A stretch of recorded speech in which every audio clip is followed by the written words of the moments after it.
ప్రార్థించుకొని ముందుకెళదాం. మీరు గుర్తున్న వారు చెప్పగలరని ప్రభు పేరిట మనవి చేస్తా ఉన్నా. నూతన హృదయము మీకు ఇచ్చేదను, నూతన స్వభావమును మీకు కలుగు చేసేదను, రాతి గుండె మీల నుండి తీసివేసి మెత్తటి మాంసపు హృదయాన్ని మీకు కలుగు చేస్తాను, మీకు ఇస్తానని ప్రభులు వారు మనతో వాగ్దానాన్ని ఈ 2026వ సంవత్సరంలో ప్రభువు మన సంఘాన్ని ప్రేమించి మన చేతులు పెట్టినటువంటి వాగ్దాన సందేశం. ఆమేన్. హల్లెలూయా, హల్లెలూయా. మన వ్యక్తిగత జీవితంలో, సంఘ బిడ్డల జీవితాల్లో ఈ వాగ్దానం సంవత్సరం మొదలుకొని సంవత్సరం అంతం వరకు మన వ్యక్తిగత జీవితంలో నెరవేర్చుకొనగాక. ఆమేన్. హల్లెలూయా, హల్లెలూయా. చాలా సంతోషం. ఎందుకని దేవాతి దేవుడు, సర్వాధికారి, సర్వశక్తిమంతుడైన దేవుడు నూతన హృదయాన్ని మీకు ఇస్తాను, నూతన స్వభావాన్ని మీకు కలుగు చేస్తానని ఎందుకని వాగ్దానం చేస్తూ ఉన్నారు అని ఒకసారి మనం జ్ఞాపకం చేసుకుంటా ఉన్నప్పుడు, అది వరకు వాళ్ళ యొక్క జీవితంలో హృదయం లేదనా, స్వభావము లేదనా మనం ఆలోచన చేయాలి. దేవాతి దేవుడు మానవుణ్ణి కలుగు చేసిన తర్వాత శరీర భాగాలు ఎలా ఉండాలనో, ఎలా కలుగు చేయబడాలనో, అనంతుడైనటువంటి దేవుడు, అనంత జ్ఞాని అయిన దేవుడు నిన్ను ఎలా చేసుకోవాలో, తన పోలికలో ఎలా చెక్కుకోవాలో ప్రభువు శిల్పకారుడై మనలను తన పోలిక చొప్పున చేసుకున్నాడు. మన ముక్కు ఎలా ఉండాలి, మన చెవులు ఎలా ఉండాలి, మన కనురెప్పలు ఎలా ఉండాలి, ప్రతి అవయవ భాగాన్ని మనం ఆలోచన చేస్తే మన జీవితాలలో ప్రతి భాగాన్ని ఎలా నిర్మించాలో, ఏర్పరచాలో ప్రభువు ఆయన అనంత జ్ఞాని కాబట్టి తన పోలిక చొప్పున చేసుకుంటే దేవుడు హృదయాన్ని కూడా పెట్టాడు. చిన్నపిల్ల మనస్తత్వం కలిగి ఉండాలని ప్రభుల వారు మనకు హృదయాన్ని ప్రభు పెడితే, ఈ హృదయము ఎదిగే ప్రాయం కొలది దేవాతి దేవుని యొక్క స్మరణ తెచ్చి ప్రభుని స్తుతించాలని ప్రభు ఈ హృదయాన్ని కలుగు చేశాడు. ఆయన స్వభావాన్ని మన హృదయంలో పుట్టించాడు. అయితే ఆ చిన్న ప్రాయం నుంచి ఎదిగేటువంటి ప్రాయంలోనికి వెళతా ఉన్నప్పుడు, లోకపు విధానాన్ని చూస్తూ ఉన్నప్పుడు, లోకపు వైర్యాన్ని చూస్తూ ఉన్నప్పుడు, లోకపు విధానములో మానవుని యొక్క జీవిత వైఖరి నడుచుకుంటూ ఉన్నప్పుడు, దేవుని కంటే లోకపు వైభవమే తన హృదయంలోనికి ఆహ్వానించడానికి మానవుడు ఇష్టపడ్డాడు. ఎందుకు ఇష్టపడ్డాడయ్యా అనేసి అంటే, దేవుని యొక్క మహోన్నత ప్రేమ నుంచి తొలగించబడిపోయి లోకపు విధానములో ఉన్నటువంటి లోకపు ఆశలు, ఇచ్చలు చాలా తన యొక్క జీవితంలో ఇష్టంగా మారిపోయాయి. దేవుని కంటే అపరిమితంగా లోకపు వైభవాన్ని ఇష్టపడడానికి మానవుడు ఎక్కువగా తాపిత్రపడ్డాడు. అయితే దేవుడు మనిషిని కలుగు చేసినటువంటి స్ట్రక్చర్, మానవుని కలుగు చేసినటువంటి ఆకృతి మనం చూస్తే, దేవాతి దేవుడు తన పోలిక చొప్పున దేవాతి దేవుని యొక్క హృదయాన్ని, స్వభావాన్ని మంచిగా ఉండాలని, దేవుని ప్రేమ, క్రీస్తు ప్రేమ కలిగి నడుచుకోవాలని దేవాతి దేవుడు ఈ శరీర భాగాలతో పాటు మంచి హృదయాన్ని మానవుని యొక్క జీవితానికి అనుగ్రహిస్తే, మానవుడు క్రమేపీ దేవునికి సన్నిహితంగా హృదయానుసారులుగా మార్చబడాల్సింది పోయి దేవునికి చల్లచల్లగా లోకానికి ప్రాయులైపోయారు. అయితే ఇశ్రాయేలు ప్రజలు కూడా దేవునికి సన్నిహితంగా, దేవునికి హృదయానుసారులుగా బ్రతకాలని ప్రభు కోరుకొని మంచి హృదయాన్ని ఇశ్రాయేలు ప్రజలకి అనుగ్రహిస్తే, వారు దేవునికి విరుద్ధమైన పద్ధతిలో, వ్యతిరేకమైన దిశలో, వారు దేవుణ్ణి కాదని వ్యతిరేకమైనటువంటి పద్ధతిలో వారు చెడుతనాన్ని ఆధారం చేసుకొని, ఇదే నా జీవితానికి సంతృప్తిని ఇస్తుందని తమ యొక్క చెడు ప్రవర్తనను బట్టి దేవునికి వ్యతిరేకమైన దిశలోనికి వారు వెళ్ళిపోయారు. దేవుడు కలుగు చేసింది దేవునికి ఇష్టకరంగా బ్రతకాలి అని దేవుడు మంచి హృదయాన్ని, మంచి స్వభావాన్ని మొట్టమొదటిగానే కలుగు చేస్తే, ఇశ్రాయేలు ప్రజలు ఆ మహోన్నత ప్రేమని విడిచిపెట్టి క్రమేపీ లోకంలోనికి వెళ్ళిపోయారు. అలాంటి సందర్భంలో నా నామము అన్యజనుల ఎదుట దూషణ పాలు అగకుండా ఉండాలని దేవాతి దేవుడే ఇశ్రాయేలు ప్రజలకి ఇస్తున్నటువంటి వాగ్దాన సందేశం, నేటి ఈ సార్వత్రిక సంఘానికి ఇస్తున్నటువంటి వాగ్దాన సందేశం, అన్య జనులో అబ్రహాము, ఇస్సాకు, యాకోబుల అనేటువంటి నా నామము దూషణ పాలు అగుకుంటున్నట్లుగా నా నామము గొప్పపరచబడాలి, మహిమపరచబడుటకు నేను ఇశ్రాయేలు ప్రజలకు నూతన హృదయమును ఇస్తాను, నూతన స్వభావాన్ని కలుగు చేస్తానని దేవాతి దేవుడు ఇశ్రాయేలు ప్రజలైనటువంటి మనతో ఆయన ఈ యొక్క సంఘానికి వాగ్దానం ఇస్తా ఉన్నాడు. ఆమేన్. హల్లెలూయా, హల్లెలూయా. నూతన హృదయాన్ని కలుగు చేస్తూ ఉన్నప్పుడు, నూతన స్వభావాన్ని కలుగు చేస్తూ ఉన్నప్పుడు ఆ యొక్క వైఖరి గురించి దేవాతి దేవుడు ప్రజలను ఎలా నడిపించాలని కోరుకుంటున్నారు ఒకసారి మనం ఆలోచన చేస్తూ ఉన్నప్పుడు, ఒకానొక సందర్భంలో దేవాతి దేవుడు, సర్వోన్నతుడైనటువంటి దేవుడు, సర్వాధికారి అయినటువంటి దేవుడు ఒక దూతకి ఆజ్ఞాపించి ఒక ప్రదేశానికి వెళ్ళి ఒక స్త్రీతో మాట్లాడు. ఏమని మాట్లాడతావు? ఇశ్రాయేలు ప్రజలను శత్రు బారి నుండి రక్షించడానికి విమోచకునిగా ఒక వ్యక్తిని ఏర్పాటు చేసుకోవాలి. ఆ వ్యక్తి శత్రువు యొక్క సమూహాల నుండి నిర్మూలపరిచి అపవాది తంత్రాలతో నింపబడినటువంటి ఫిలిస్తీన్ల చేతులకి అప్పగించబడినటువంటి వ్యక్తులను నిర్మూలపరిచి శత్రు చేతి నుండి తప్పించి నా యొక్క స్వహస్తాలతో చేసుకున్నటువంటి నా జనులు నా యొద్దకు వచ్చినట్లుగా ఒక వ్యక్తిని నేను ఏర్పరచుకుంటాను, అభిషేకిస్తాను. దేవుని యొక్క ప్రణాళిక ఎలా ఉంటుంది అన్న దాని గురించి దూతకి కబురు పంపించి స్త్రీతో మాట్లాడమని దేవాతి దేవుడు చెబుతాడు. ఆ వ్యక్తి పుట్టక ముందు ఎలా జీవించాలి అన్నటువంటి జీవిత చరిత్ర మొత్తాన్ని దేవదూతకి అనుగ్రహించాడు. అయితే ఆ దూత ఆ స్త్రీతో దేవాతి దేవుడు ఏమి చెప్పాడో ఆ దూత అదే చెప్పడానికి ఇష్టపడింది. ఆ స్త్రీతో మాట్లాడుతూ ఎలాగ ఆమె జీవితంలో జాగ్రత్త కలిగి జీవించాలనో, ఎలాంటి ఫుడ్డు తన యొక్క పదార్థాలు, భోజన పదార్థాలు ఎలాంటివి తీసుకోవాలనో, తన జీవిత విధానంలో మద్యమును తీసుకోకుండానట్లుగా, తమ జీవితంలో అతను పుట్టిన తర్వాత దేవుని కొరకే ప్రతిష్టత కలిగి ఏర్పాటు చేయబడి, దేవునికి నాజీరీ చేయబడి, దేవుని యొక్క ముఖదర్శనంలో నడిపించబడాలని, ఇశ్రాయేలు ప్రజలను రక్షించడానికి విమోచకునిగా, రక్షకునిగా ఒక వ్యక్తిని నేను ఏర్పరచుకుంటానని దేవాతి దేవుడు దూతకు ఆజ్ఞాపిస్తే ఆ దూత స్త్రీతో మాట్లాడడానికి ఇష్టపడ్డాడు. ఆ వ్యక్తి ఎవరో మీకు తెలుసా? ఇశ్రాయేలు ప్రజలను రక్షించడానికి ఏర్పరచబడినటువంటి, ప్రతిష్ఠించబడినటువంటి వ్యక్తి, ఇశ్రాయేలు ప్రజలను శత్రు బారి నుండి తప్పించడానికి ఏర్పరచబడినటువంటి ఒక న్యాయాధిపతి ఎవరో తెలుసా? సంసోన్ గారు. హల్లెలూయా, హల్లెలూయా.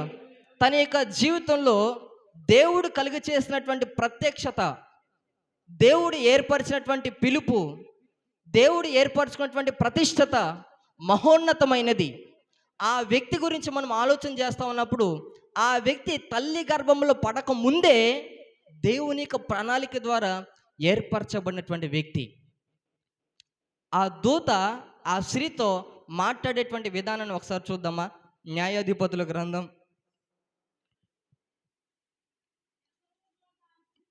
13వ అధ్యాయము 3వ వచనం ఒకసారి చదువుదాం.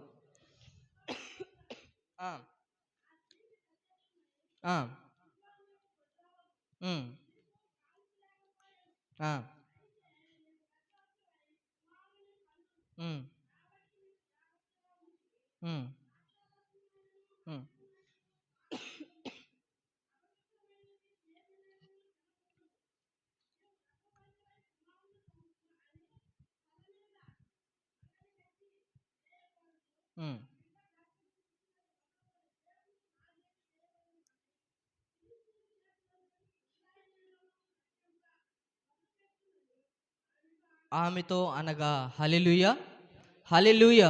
ఒకసారి గట్టిగా హల్లెలూయా చెప్దామా? హల్లెలూయా, హల్లెలూయా.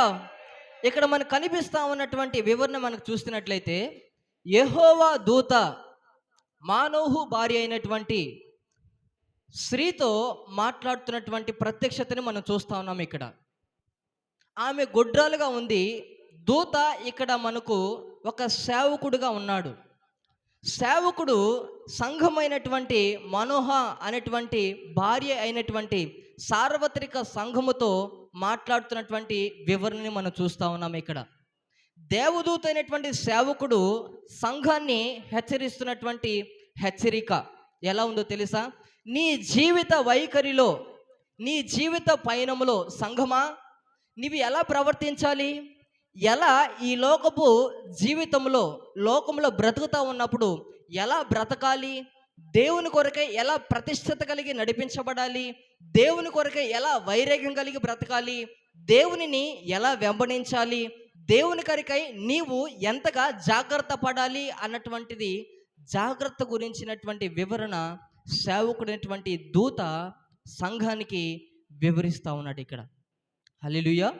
సంఘ కాపరి సంఘములో ఉన్నటువంటి వ్యక్తుల్ని ఈ సార్వత్రిక సంఘమైనటువంటి మన సంఘములో క్రీస్తు న్యాయపీఠము ఎదుట నిలబడడానికి ఒక న్యాయబద్ధమైనటువంటి విధానములో ఒక సమర్పణ కలిగి సేవకుడు నడిపిస్తారు. దానికి విన్నటువంటి వారు ఎవరైతే ఈ ఉపదేశము దూత అనేటువంటి సేవకుడు మాకు ఇస్తున్నటువంటి ఈ వాక్యాన్ని, ఈ యొక్క వాగ్దాన సందేశాన్ని ఎవరైతే దాన్ని తీసుకుంటారో వారి నిజమైనటువంటి క్రీస్తు ప్రేమలో ఎదుగుతూ ఆ పరదేశమైనటువంటి పరలోక రాజ్యానికి చేర్చబడతారు.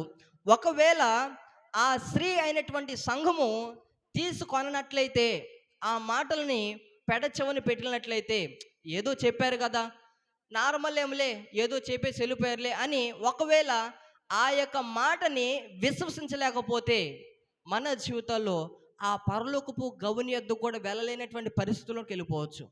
ఇక్కడ దూత అనేటువంటి సేవకుడు మనల్ని హెచ్చరిస్తూ ఉన్నాడు. నీవు గొడ్రాలుగా ఉన్నావు, నీ జీవితంలో ఎదుగులేదు బొదుగులేదు. అయితే దేవాతి దేవుడు, సర్వాధికారి, సర్వశక్తిమంతుడైన దేవుడు నీ పరిస్థితిని చూసి నువ్వు ఏ మనోవేదనతో బాధపడతా ఉన్నావో, నీ జీవితంలో గొడ్రాలుగా ఉన్నటువంటి నీ జీవితంలో పిల్లవాడిని కలుగు చేస్తాను, మగ పిల్లవాడిని కలుగు చేస్తానని దేవాతి దేవుడు చెప్పినటువంటి వివరణని ఇక్కడ మనం చూస్తూ ఉన్నాం. ఇక్కడ మనం ఆలోచన చేయాలి. ఈ సంఘాన్ని ప్రభు ఏర్పరచుకొని కొన్ని సంవత్సరాలుగా దేవాతి దేవుడు నడిపించిన వారు ఉన్నారు. అయితే మన సంఘముతో ప్రభు మాట్లాడుతున్నటువంటి మాట ఏందో తెలుసా? గొడ్రాలుగా ఉన్నటువంటి మన యొక్క సార్వత్రిక సంఘమైన మన వ్యక్తిగత జీవితాలను ఉద్దేశించి మన జీవితంలో ఎదుగులేని, అంటే ఆత్మీయ స్థాయిలో ఎదుగుత లేకపోతే దేవునికి అనుకూలమైన పద్ధతిలో దేవునికి సన్నిహితంగా గడవపలేనటువంటి పరిస్థితుల్లో ఉన్నటువంటి మన వ్యక్తిగత జీవితాల గురించి ప్రభు ఆలోచన చేసి మాట్లాడుతున్నటువంటి మాట ఏందో తెలుసా? నీ జీవితంలో గొడ్రాలుగా ఉన్నావు అంటే పిల్లలను కనలేని స్థితి, అనగా ఆత్మ సంబంధమైనటువంటి వ్యక్తులను కనలేని పరిస్థితి, సువార్థికుల్ని కనలేని పరిస్థితి, కాపరులను కనలేనటువంటి పరిస్థితి, ఉపదేశకుల్ని కనలేని స్థితిలో ఉన్నటువంటి మన వ్యక్తిగత జీవితాల గురించి ప్రభువు మాట్లాడుతున్నటువంటి మాట ఏందో తెలుసా? గొడ్రాలుగా ఉన్నటువంటి నీ జీవితంలో ఒక మగ పిల్లవాడిని దయచేస్తానని దేవుడు వాగ్దానం ఇస్తున్నాడు ఇక్కడ. హల్లెలూయా, హల్లెలూయా. ఇక్కడ దూత ద్వారా వాగ్దానముతో హెచ్చరికపూర్వకంగా ఆ స్త్రీ అనేటువంటి సంఘముతో మాట్లాడుతున్నటువంటి మాట. మొట్టమొదటిగా సంఘమా నువ్వు ఎలా బ్రతకాలి, ఎలా జీవించాలో తెలుసా? మొట్టమొదటిగా నీవు జాగ్రత్త అన్నటువంటి మాట 4వ వచనంలో ఉంటుంది. కాబట్టి నీవు జాగ్రత్తగా ఉండి. ఇక్కడ చూడండి, చాలా ప్రాముఖ్యమైన మాట. మనం ఏదైనా ప్రయాణం చేస్తూ ఉన్నప్పుడు మనతో ఉన్నటువంటి తల్లిదండ్రులు కావచ్చు, రక్త సంబంధికులు కావచ్చు, వెళ్ళేటప్పుడు హాయ్ బాయ్ చెప్పుకుంటారు. వెళ్ళేటప్పుడు ఏం చెప్తారు? అమ్మ జాగ్రత్త, అన్న జాగ్రత్త, నాయన జాగ్రత్త అని చెప్తారు. అంటే జాగ్రత్తగా వెళ్ళడం మాకు తెలియదనా? సర్వసాధారణంగా జాగ్రత్తగా వెళతాము, కానీ ఎందుకని జాగ్రత్త పరుస్తామంటే వెళ్ళే మార్గములో ఒకవేళ అనాలోచనటువంటి ఆలోచన తప్పి ఒకవేళ నీ ఆలోచనతో డిఫరెంట్గా నడిపించబడినప్పుడు ఎదురుగా వచ్చేటువంటి వ్యక్తి సరిగా ఉండలేకపోవచ్చు. నీ జీవితంలో జాగ్రత్త కలిగి వెళ్ళినైనా ఆయన సంటాం. ఇక్కడ సంఘమైనటువంటి స్త్రీతో మనతో ప్రభువు మాట్లాడుతున్నటువంటి దూత ద్వారా, సేవకుని ద్వారా మాట్లాడుతున్నటువంటి మాట ఏందో తెలుసా? మొట్టమొదటిగా నీవు జాగ్రత్తగా ఉండాలి. నేటి సంఘములో అజాగ్రత్త ఎక్కువైపోయింది. జాగ్రత్త కనిపించడం కనుమరుగైపోయింది. ఎందుకు అంటున్నానంటే, మన ఆత్మీయ స్థితిని జాగ్రత్తగా కాపాడుకునేటువంటి పరిస్థితి మనం కాపాడుకోలేక అజాగ్రత్తతో, దుష్టత్వముతో కూడినటువంటి అజాగ్రత్తతో మన జాగ్రత్తని కోల్పోతా ఉన్నాం. హల్లెలూయా, హల్లెలూయా. ఇక్కడ మనం చూస్తూ ఉన్నప్పుడు జాగ్రత్తగా ఉండు అని సంఘానికి దూత అయినటువంటి సేవకుడు తెలియపరుస్తూ ఉన్నాడు.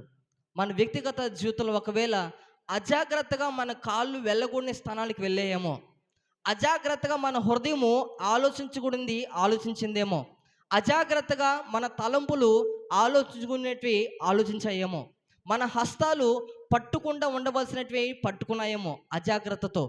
దేవాతి దేవుడు మనతో ఇప్పుడు మాట్లాడుతున్నటువంటి మాట ఏందో తెలుసా? జాగ్రత్తగా ఉండి ఈ 2026 సంవత్సరంలో, ఈ జనవరి మాసంలో, ఈ యొక్క సంవత్సరం మొదలుకొని సంవత్సరం అంతం వరకు, నీ జీవిత తుది శ్వాస వరకు జాగ్రత్తగా నీ ఆత్మీయ అడుగులు క్రీస్తు అనేటువంటి బండపైన స్థిరపరచబడి పునాదులు కలిగినటువంటి ఆ పట్టణము కొరకై ఎదురు చూస్తూ నీ యొక్క జీవిత పయనంలో ముందుకు కొనసాగించబడాలని, అది కుడికి కానీ ఎడమికి కానీ తొట్టిల్లకుండా జాగ్రత్త కలిగి జీవించాలని ప్రభు దూత అయినటువంటి సేవకుడు మనల్ని హెచ్చరిస్తున్నటువంటి మాట. హల్లెలూయా, హల్లెలూయా. ఒకవేళ మన జీవితంలో నడిపించబడుతున్నప్పుడు మన జ్ఞానము కొలిది నేను బాగా నడుస్తున్నానులే అని మన ఆత్మీయ స్థాయిని బట్టి మనకు మనమే ఒకవేళ అజాగ్రత్త కలిగి పడిపోయామేమో, ఒకవేళ జారిపోయామేమో, ఒకవేళ తొట్టిల్లిపోయామేమో, దేవాతి దేవుడు ఈ దినాన నిన్ను నన్ను ఉద్దేశించి మాట్లాడుతున్నటువంటి మాట. ఇప్పటికైనా సరే నీ జీవిత పయనంలో జాగ్రత్త కలిగి నడిపించబడాలి. ఇది ఆషామాషికతో కూడినటువంటి మార్గం కాదు. ఇది ఆజ్ఞలతో కూడినటువంటి మార్గం. ఇది హల్లెలూయా, హల్లెలూయా. లోకంలో ఉన్నటువంటి వ్యక్తులను చూడండి, వాళ్ళు ఎట్లా పడితే అట్లా తిరుగుతారు, ఎట్లా జీవించాలో అట్లా జీవిస్తారు. అయితే దేవుని యొక్క సన్నిధిలో నడిపించబడినటువంటి మన వ్యక్తిగత జీవితాల గురించి ఆలోచన చేస్తూ ఉన్నప్పుడు మనం నడుస్తున్నటువంటి నడత, అందుకే పౌలు అంటాడు, మీరు క్రీస్తు పత్రికలై ఉన్నారు అంటాడు ఆయన. హల్లెలూయా. ఎందుకో తెలుసా? మనము పత్రికగా ఉంటే వెనకమాల నుంచి మన జీవిత చరిత్ర అనేటువంటి సాక్ష్యాన్ని చదువుతూ ఉంటారు. అయితే మన జీవిత సాక్ష్యాన్ని మొత్తానికి చదువుతూ ఉన్నప్పుడు మన కుటుంబ పత్రికను కూడా చదువుతూ ఉంటారు. అయితే మన జీవితం అనేటువంటి పత్రిక ఎలా ఉంది? జాగ్రత్తగా మన పత్రికని కాపాడుకొనగలుగుతున్నామా? అనగా మన పవిత్రతతో కూడినటువంటి ఆ యొక్క జాగ్రత్త కలిగి, పరిశుద్ధతో కూడినటువంటి జాగ్రత్త కలిగి, ప్రతిష్టతతో కూడినటువంటి జాగ్రత్త కలిగి మన వ్యక్తిగత జీవితాల్లో నడిపించబడుతున్నామా? మొట్టమొదటిగా మన వ్యక్తిగత జీవితాల్లో పునాదులుగా ఉన్నటువంటి మన వ్యక్తిగత జీవితాలను ఉద్దేశించి ప్రభు మాట్లాడుతున్నటువంటి మాట ఏందో తెలుసా? జాగ్రత్త కలిగి నడిపించబడాలి. అది దేవుని సంఘములనైనా కావచ్చు, నీ ఉద్యోగ స్థలంలోనైనా కావచ్చు, నీవు చదువుకుంటున్నటువంటి నీ స్టడీస్ స్కూళ్ళల్లో కావచ్చు, నువ్వు ఏ ప్రదేశంలో ఉండినా జాగ్రత్త కలిగి దేవుడు నిన్ను ఏర్పరచుకున్నాడు, ప్రతిష్ఠించుకున్నాడు, ఆయన పిలుపు ద్వారా నిన్ను ఏర్పరచుకున్నాడని జాగ్రత్త కలిగి నడుచుకోవాలని ప్రభు నేటి సంఘమైన మనతో మాట్లాడుతున్నాడు. హల్లెలూయా, హల్లెలూయా. జాగ్రత్తగా నడుచుకున్న తర్వాత మన యొక్క పద్ధతులు, తినేటువంటి పదార్థములు, అంటే లోనికి వెళ్ళేటువంటి పదార్థములు ఎలా ఉండాలో గురించి కూడా ఇక్కడ దూత అయినటువంటి సేవకుడైనటువంటి వివరణని సంఘముతో హెచ్చరిస్తూ ఉన్నాడు. మన జీవితంలో మొట్టమొదటిగా జాగ్రత్త కలిగి జీవించాలి. తినేటువంటి భోజన పదార్థాల గురించి మనం ఆలోచన చేస్తూ ఉన్నప్పుడు దేవుని యొక్క వాక్కు మనలోనికి వెళ్ళాలి అనేసి అంటే మనం తీసుకునేటువంటి ఈ యొక్క ఆత్మ సంబంధమైనటువంటి ఆహారం, లేదా ఒకవేళ మనం ఆలోచన చేస్తూ ఉన్నట్టంటే యేసుక్రీస్తు ప్రభుల వారికి సాదృశ్యమైనటువంటి ఆ యొక్క ప్రభు బలారాధన కూడిక గురించి మనం ఆలోచన చేస్తా ఉన్నప్పుడు, ఆయన యొక్క శరీరం భోజన పదార్థం మన యొద్దకు వస్తూ ఉన్నప్పుడు మన యొక్క మనస్సాక్షి ఎలాగా ఉంది? మన మీద నేరారోపణ చేస్తూ ఉందా?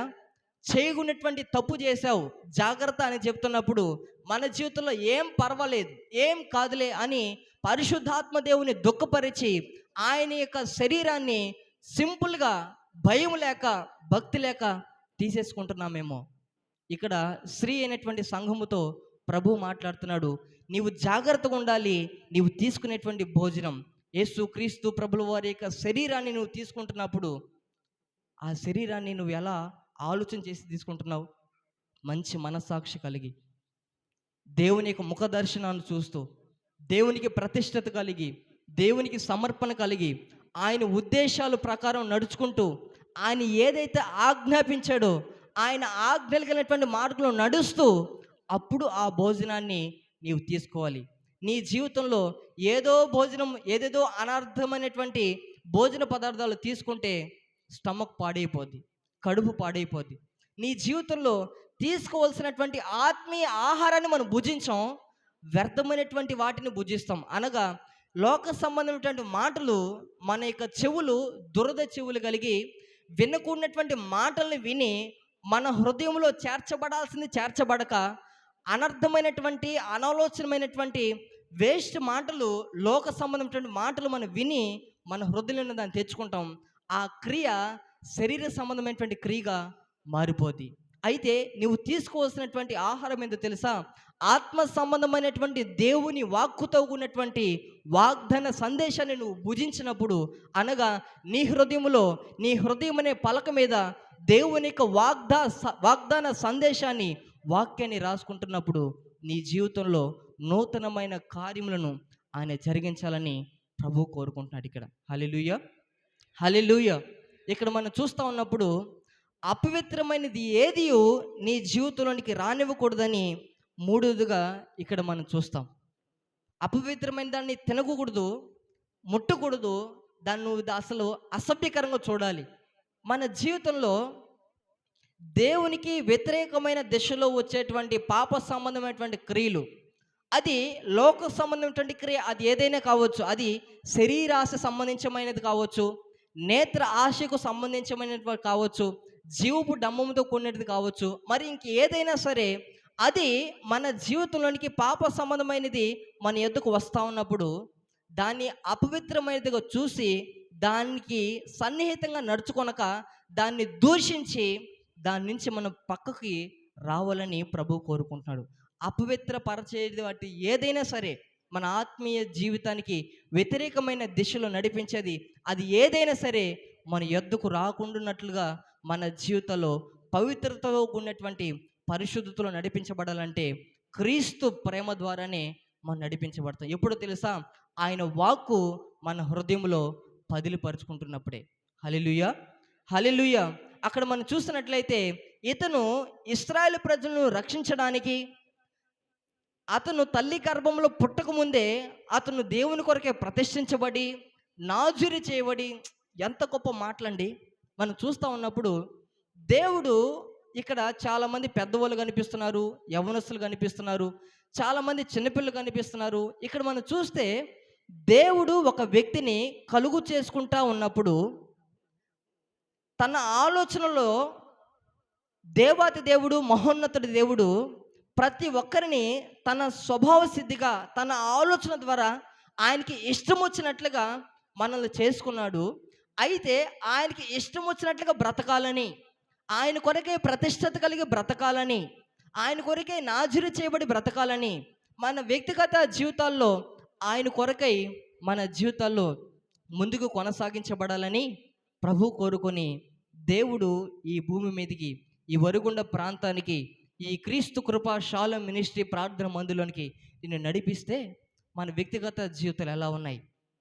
ఒకప్పుడు నీ జీవితం చాలా దేవుని కొరకే సమర్పణ కలిగి, దేవుని కొరకే ప్రతిష్టత కలిగి నడిపించబడినటువంటి జీవితమే.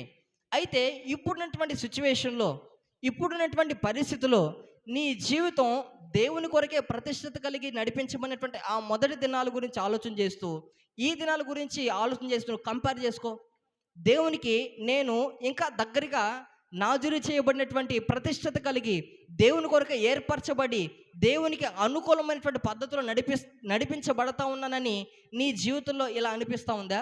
లేదా నా మొదటి దినం కంటే ఇప్పుడున్నటువంటి ప్రజెంట్ సిచ్యువేషన్లో దేవునికి దూరం అయిపోతూ వస్తున్నాను అని నీ మనస్సాక్షి గర్దిస్తూ ఉందా? ఒకసారి మనం ఆలోచించేద్దాం. ఇప్పటికీ నువ్వు ఎన్ని సంవత్సరాలు అయిందో దేవుని యొక్క సంఘములో చేర్చబడి యేసుక్రీస్తు ప్రభుని స్వరక్షునిగా అంగీకరించి నాకు తెలియదు. మనల్ని మనం ఒకసారి పరీక్షించుకుందాం. దేవుని యొక్క వాక్యంలో మనం వెళ్ళబోతా ఉన్నాం ముందుకి. మన వ్యక్తిగత జీవితాలలో దేవుడు ప్రత్యేకమైన కోణంలో ఆయన ఏర్పాటు చేసుకున్నాడు. అందుకే యోహాను సువార్త 15వ అధ్యాయంలో మరి 9-8 వచనాల్లో ఉంటుంది, నేను మిమ్మల్ని ఏర్పరచుకున్నాను, మీరు నన్ను ఏర్పరచుకోలేదు అంటాడు అక్కడ. అంటే లోకంలో ఉన్నటువంటి నిన్ను ఆయన చూసి ప్రత్యేకించి ఆయన నిన్ను ఏర్పరచుకున్నాడే కానీ నువ్వు ఆయనను ఏర్పరచుకోలేదు. దేవాతి దేవుడే నిన్ను చూసి ఈ వరుగుండ ప్రాంతంలో నిన్ను రక్షించుకుంటే ఆయన నామ ఘనత నిమిత్తకరంగా దేవునికి ప్రతిష్ట కలిగి దేవునికి వైరాగ్యం కలిగి ప్రభు కొరకే బ్రతకతావని దేవుడు నిన్ను ప్రత్యేక కోణంలో, వరిగుండ ప్రాంతంలో ఎంతోమంది ఉన్నారు, అయితే నిన్ను ప్రత్యేక కోణంలో ఆయన నిన్ను ఎన్నుకున్నాడు, ఏర్పరచుకున్నాడు, పిలుచుకున్నాడు ఆయన. హల్లెలూయా. అయితే ఆయన పిలుపునకు మనం లోబడగలుగుతున్నామా? ఆయన ప్రతిష్టతలోనికి మనం నడిపించబడగలుగుతున్నామా? మన వ్యక్తిగత జీవితాల గురించి మనల్ని మనమే పరీక్షించుకోవాలి.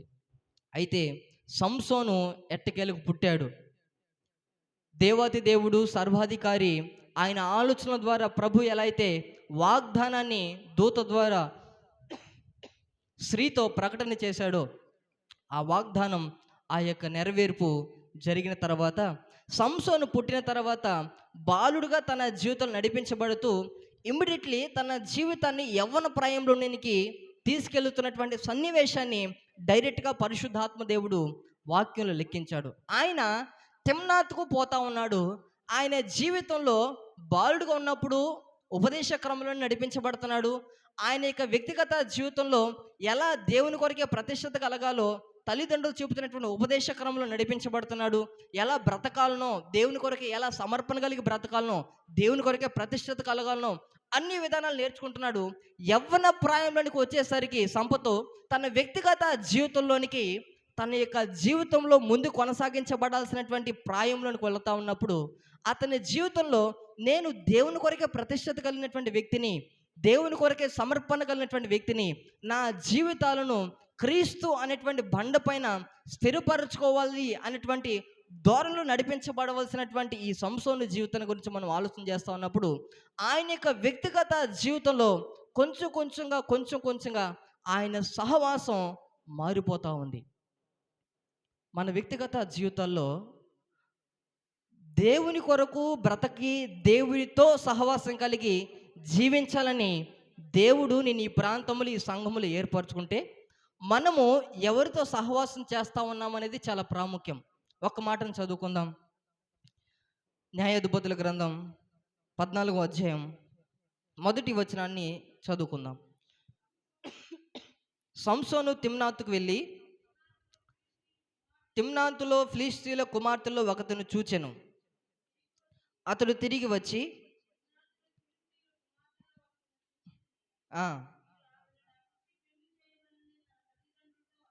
ఇక్కడ మనం చూసినట్లయితే తిమ్నాతు అనేటువంటి ప్రదేశానికి వెళ్ళాడు సంసోను. అయితే వెళ్ళిన తర్వాత అతను ఒక స్త్రీని ఇష్టపడ్డాడు. ఇష్టపడిన తర్వాత ఇది దేవుని చిత్తమా కాదా అన్నటువంటి ప్రణాళికలు లేదు. మొట్టమొదటిగా తిమ్నాతుకు వెళ్ళడమే అతను చేసినటువంటి మొట్టమొదటి రాంగ్ స్టెప్. వెళ్ళిన తర్వాత శత్రు సమూహాల్ని సంహరించాలి, లేదా అక్కడున్నటువంటి సమాచారాన్ని తెలుసుకొని వచ్చి ప్లానింగ్ వేసుకొని దేవునికి చిత్త ప్రకారంలో ఫిలిస్తీన్ని హతమార్చాలి. అతను తిమ్నాతుకు వెళ్ళాడు. అక్కడ ఫిలిస్తీన్ల కుమార్తెలలో ఒకతిని చూసి ఇష్టపడినట్టుగా మనం చూస్తాం. ఇక్కడ నేను అంటాను, ఇది సంఘముతో పోల్చుకుందాం. దేవాతి దేవుడు ఈ యొక్క సంఘాన్ని ప్రేమించి దేవునికి సన్నిహితంగా సహవాసంగా బ్రతకాలని ప్రభువు ప్రత్యేక కోణంలో ఈ సంఘాన్ని ఏర్పరచుకున్నాడు. అయితే మన యొక్క సహవాసం ఎవరితో ఉంది అనేది మొట్టమొదటి ప్రశ్న వేసుకుంటే, రెండవదిగా ఇక్కడ సంసోను జీవితంలో ఫిలిష్తీయులు అనగా శత్రు రాజ్యాలని, శత్రు ప్రజల్ని సంహరించాలి అన్నటువంటి ధోరణిని మర్చిపోయాడు. తన ఆలోచన శైలి మారిపోయి అక్కడ తిమ్నాతులో ఉన్నటువంటి ఒక స్త్రీని చూసి ఆమెని ఇష్టపడ్డాడంట. ఇక నేను అంటాను, ఈ వరుగుండ ప్రాంతంలో ఈ సంఘములో దేవుడిని నిలబెట్టినప్పుడు నీవు ఎవరితో సహవాసం చేయడానికి ఇష్టపడుతున్నావు? ఒకటి, దేవుని ఆత్మ సంబంధమైనటువంటి సేవకులతో, లేదా దేవుని యొక్క ముఖ దర్శనాన్ని చూసేటువంటి ఆత్మ సంబంధమైనటువంటి వ్యక్తులతో నీ స్నేహబంధం ఉందా? లేదా లోకపు సంబంధమైనటువంటి వ్యక్తులు, శరీరాశ, నేత్రాశ, జీవడంబాలతో కూడినటువంటి మనుషులతో కూడినటువంటి వ్యక్తిగత జీవితాలతో కూడినటువంటి నీ యొక్క సంబంధం ముడిపడి ఉందా? మన యొక్క జీవితాల గురించి మనల్ని మనం పరీక్షించుకుందాం. సంసోను జీవితంలో శత్రు రాజ్యాన్ని జయించాలి అన్నటువంటి ధోరణిలోనికి నడిపించబడట్లేదు. అక్కడ ఉన్నటువంటి స్త్రీతో మాట్లాడడానికి, ఆమెను వివాహం చేసుకోవడానికి ఇష్టపడుతున్నాడు. దేవుడు నిన్ను ఇక్కడ ఏర్పరిచినింది, ఈ వరుగుండ ప్రాంతంలో ప్రత్యేక కోణంలో నిన్ను రక్షించుకునింది ఎందుకో తెలుసా? ఇక్కడి వరకే నువ్వు పరిమితమైపోయి నీ జీవితాన్ని ముగించాలని ప్రభు ఉద్దేశం ఎంత మాత్రము కానే కాదు. నీ ద్వారా శత్రు రాజ్యాలు కూల్చబడి క్రీస్తు ప్రేమ ఈ ప్రాంతంలో ఉద్భవించాలని ప్రభువు కోరుకుంటాడు ఆయన. హల్లెలూయా, హల్లెలూయా. అయితే మన జీవితం ఎలా మారిపోయింది?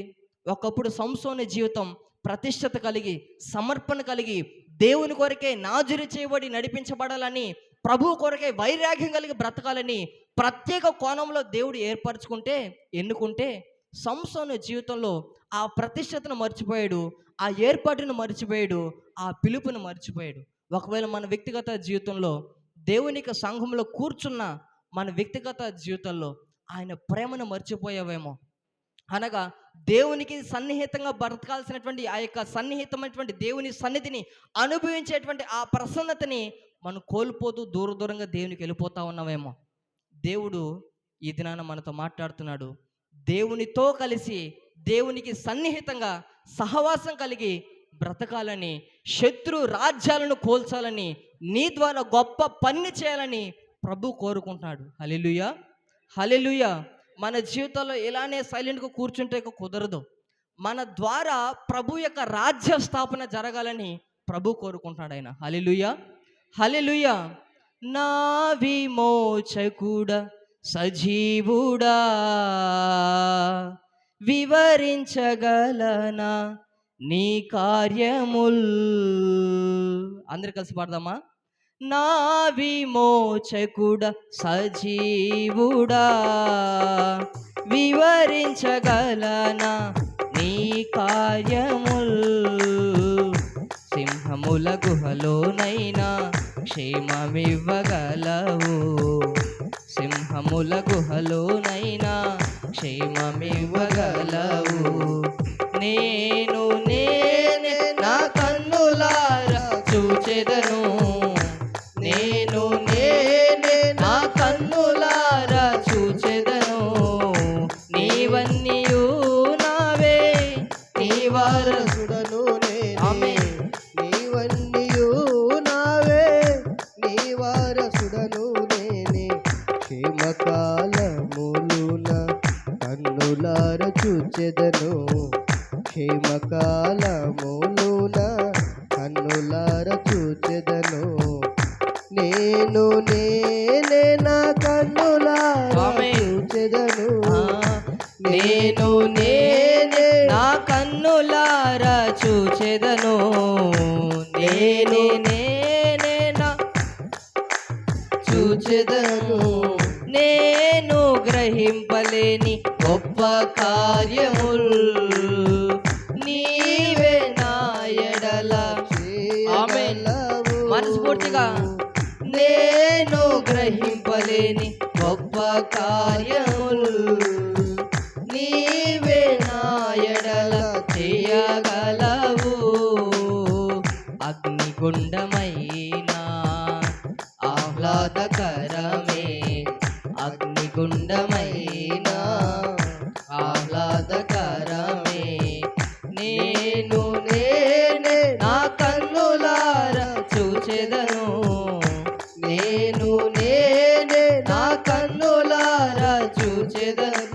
ఆమేన్. నేను నేనే నా కన్నులారా చూచెదను నీవన్నీయు నావే, నీ వారసుడను నేనే, నీవన్నీయు నావే, నీ వారసుడను నేనే. క్షేమకాలములు నా కన్నులార చూచెదను, క్షేమకాలములు నా కన్నులార చూచెదను. నేను నేనే నా కన్నులారా అందరు చదవమా.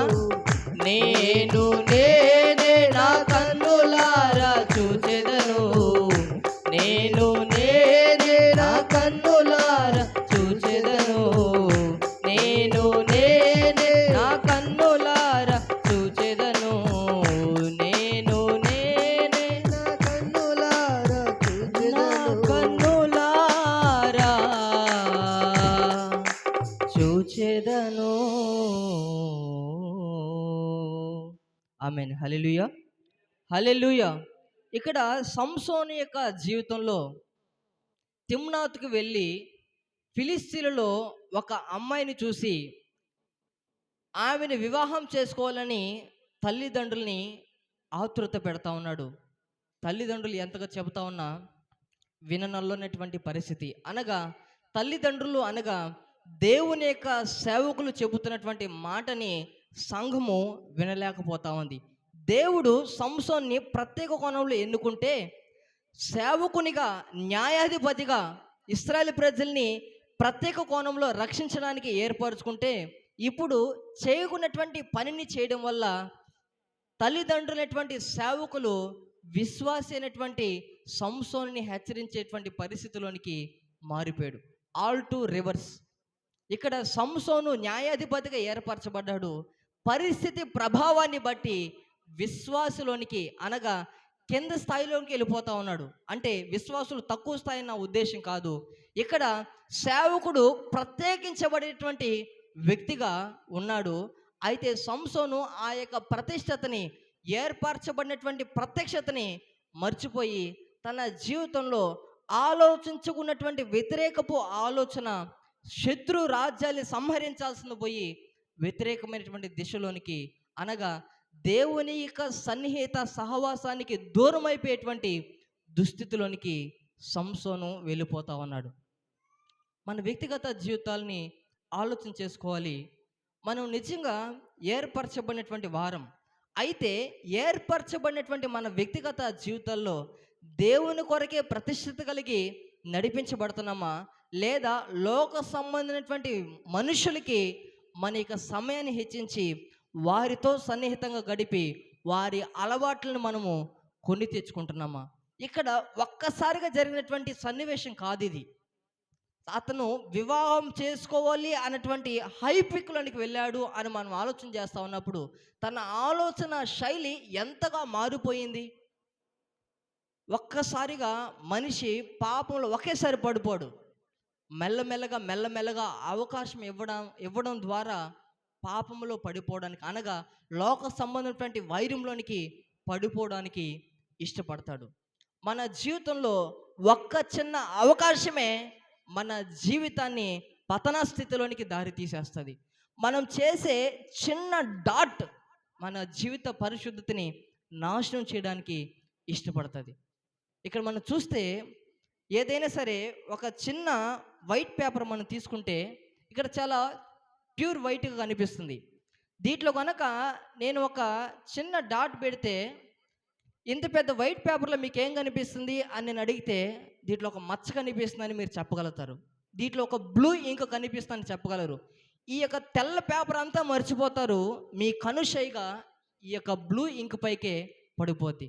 అనగా మన జీవితంలో ఎంతగా పరిశుద్ధత కలిగి ఉన్నా నీ జీవితంలో కలిగే చిన్న డాట్ అనగా నీ పరిశుద్ధతని దేవునికి సన్నిహితంగా సహవాసం గడిపేటువంటి ఆ సన్నిహిత బాంధవ్యాన్ని నువ్వు చేసే చిన్న మిస్టేక్ అనగా పాప సంబంధమైనటువంటి దురాలోచన నీలో పుట్టడం వల్ల అనగా లోక సంబంధమైనటువంటి క్రియ నీలో పని చేయడం ద్వారా నీలో ఉన్నటువంటి ప్రతిష్టతను కోల్పోతావు, నీలో ఉన్నటువంటి ఏర్పాటును కోల్పోతావు, నీలో ఉన్నటువంటి ఆ పరిశుద్ధతతో కూడినటువంటి వైర్యాన్ని మరిచిపోతావు. అప్పుడు నువ్వు ఏదైతే చెయ్యాలనో అది చేయవు, ఏదైతే చేయకూడదో అది చేస్తావు. అదే పాపం యొక్క నిర్వచనం. హల్లెలూయా, హల్లెలూయా. మన జీవితాల గురించి ఆలోచన చేస్తూ ఉన్నప్పుడు వివరణే సమయం అయిపోయింది, ముందుకు వెళదాం. ఇక్కడ సంసోను జీవితంలో, తన జీవితంలో సహవాసం మారిపోయింది. సహవాసం మారిపోయిన తర్వాత అతని తల్లిదండ్రులు చెబుతున్నటువంటి మాటని వినడానికి ఇష్టపడలేదు. అతని సహవాసం, తన కాళ్ళు, తన అడుగులు దేవుని వైపు తిరగాల్సింది పోయి ఆటోమేటిక్గా లోకం వైపు తిప్పేశాయి. మన జీవితంలో తీసుకున్నటువంటి డెసిషన్, తీర్మానం, దేవుని కొరకైనటువంటి తీర్మానం తీసుకున్నావా, పరిశుద్ధత కొరకే నడిపించబడతావు. ఏర్పాటు చేయబడినటువంటి ఏర్పాట్లోనికి నడిపించబడతావు. ఒకవేళ నీ తీర్మానంలో ఏం పర్వాలేదు అన్నటువంటి డాట్ నీలో పడిపోతే పడిపోయావు అక్కడ. ఏం పర్వాలేదులే, చిన్నదే కదా అని నువ్వు ఎప్పుడైతే అవకాశం ఇస్తావో అక్కడ ఆటోమేటిక్లీ నీ జీవితం అనేటువంటి క్రీస్తు ప్రేమలో నుండి లోక సంబంధించిన క్రియలలోనికి నీ ఆలోచన శైలి మార్చేస్తుంది. న్యాయాధిపతుల గ్రంథం 16వ అధ్యాయం 1వ వచనాన్ని మనం చదువుదాం. తరువాత సంసోను గాజాకు వెళ్ళి వేశ్యనొకతను చూచి ఆమె యొద్ద చేరెను. సంసోను అక్కడికి వచ్చినని గాజా వారికి తెలిసినప్పుడు వారు మాటు పెట్టి రేపు తెల్లవారిన తర్వాత అతన్ని చంపుదామనుకొని పట్టణపు ద్వారమునొద్ద ఆ రాత్రి అంతయు పొంచియుండిరి. ఇక్కడ అతని జీవితంలో తిమ్నాత్కి వెళ్ళాడు. రెండవదిగా గాజా అనేటువంటి ఆ ప్రదేశంలో వేశ్యనొక్క ఇంటిలోనికి చేర్చబడ్డాడు. ఇక్కడ మనం చూస్తూ ఉన్నప్పుడు అతని యొక్క ఏర్పాటు, ప్రత్యక్షత, దేవుని యొక్క ప్రణాళిక ఏమైనదో మర్చిపోతూ ఉన్నాడు. అతను ఏది చెయ్యాలి అని అనుకుంటున్నాడు దేవుని కొరకై, అది చేయలేకపోతూ ఉన్నాడు. ఏది చేయకూడదో అది చేయడానికి తన యొక్క ఆలోచన శైలి ముందుకు నడిపిస్తూ ఉంది. ఇక్కడ మనం ఆలోచన చేయాలి, పరిశుద్ధాత్మ దేవునికి నిన్ను నువ్వు సంపూర్ణ యాగముగా అనగా సంపూర్ణ దైవ ప్రణాళికలోనికి అప్పగించుకుంటున్నప్పుడు నీ ఆలోచన పనిచేయదు, దేవుని ఆలోచన పనిచేస్తుంది. నీలో ఉన్నటువంటి పరిశుద్ధాత్మ దేవుని యొక్క నడిపింపు ద్వారా నీవు నడిపించబడతావు. ఒకవేళ మన జీవితంలో అపవాదికి స్థానం ఇచ్చామనుకోండి, అపవాది మనల్ని ఏలుతుంది. ఒక ఎగ్జాంపుల్ చెప్తా. ఈ శరీరం అనేటువంటి బస్సు ఉంది. ఏముంది? ఈ శరీరం అనేటువంటి బస్సు ఉంది. అయితే ఈ బస్సు మన గమ్యస్థానానికి చేరాలి అని అంటే ఒక్క సీటు మాత్రమే ఉంది. ఆ సీట్ ఏందో తెలుసా? నీ హృదయం.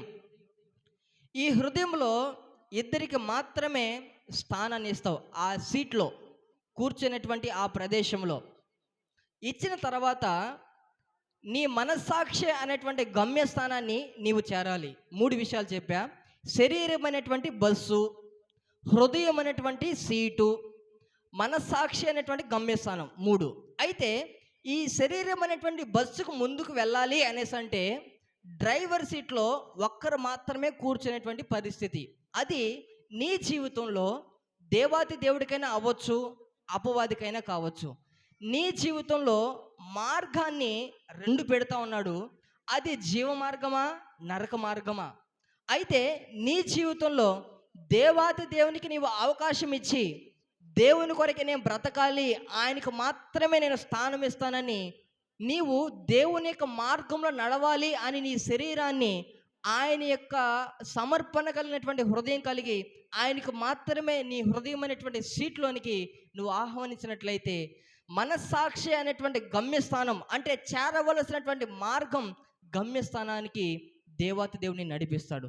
ఒకవేళ గనక నీ జీవితంలో అపవాది అనగా లోక సంబంధమైనటువంటి గాజా అనేటువంటి వేశ్యకు సంబంధమైనటువంటి క్రియలకి నీవు ఎప్పుడైతే అవకాశం ఇస్తావో నీ హృదయంలో, అప్పుడు నీవు చేరవలసినటువంటి గమ్యస్థానాన్ని చేరక అనగా మనస్సాక్షి దేవుని కొరకే బ్రతకాలన్నటువంటి మనస్సాక్షిలోనికి వెళ్ళక లోక సంబంధమైనటువంటి వేశ్య సంబంధమైనటువంటి లోక క్రియలకి అవకాశం ఇచ్చేస్తావు.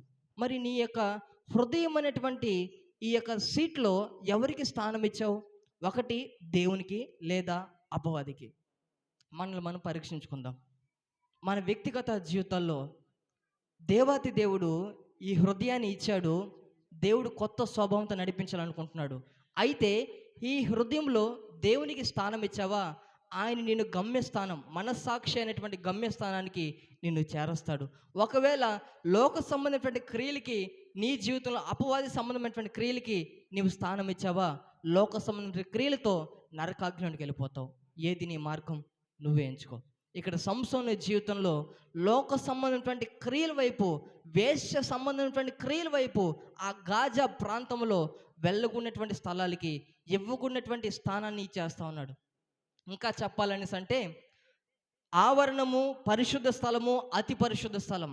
ఇక్కడ సంసోన్ని ఒకసారి మనం ఆలోచన చేస్తూ మన జీవితాన్ని ముందు పెట్టుకొని ఆలోచన చేస్తూ ఉన్నప్పుడు సంసోను ఈ 3 పద్ధతులలో నడిపించబడతా ఉన్నటువంటి వైఖరి గురించి మనం ఆలోచన చేస్తూ ఉన్నప్పుడు ఆవరణము, పరిశుద్ధ స్థలము, అతి పరిశుద్ధ స్థలం. ఇక్కడ దేవాతి దేవునికి ఇవ్వవలసినటువంటి ప్రయారిటీ, సేవకుని ఇవ్వాల్సినటువంటి ప్రయారిటీ, బంధువర్గానికి ఇవ్వాల్సినటువంటి ప్రయారిటీ గురించి మనం ఆలోచన చేస్తే, ఆవరణము అనగా నీ జీవితంలో కుటుంబస్తులు కావచ్చు, రక్త సంబంధికులు కావచ్చు, నీ బంధువర్గంలో ఇంక మరి ఎవరికైనా ఇవ్వచ్చు స్థానం, 3 గదులు.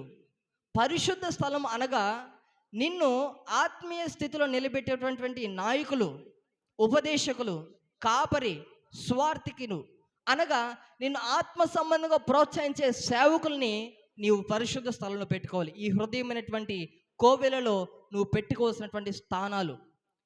పరిశుద్ధ స్థలం, అతి పరిశుద్ధ స్థలంలో ఎవరు పెట్టుకోవాలో తెలుసా? ఎవరిని పెట్టుకోవాలి? ఒక విగ్రహాన్ని పెట్టుకోవాలా?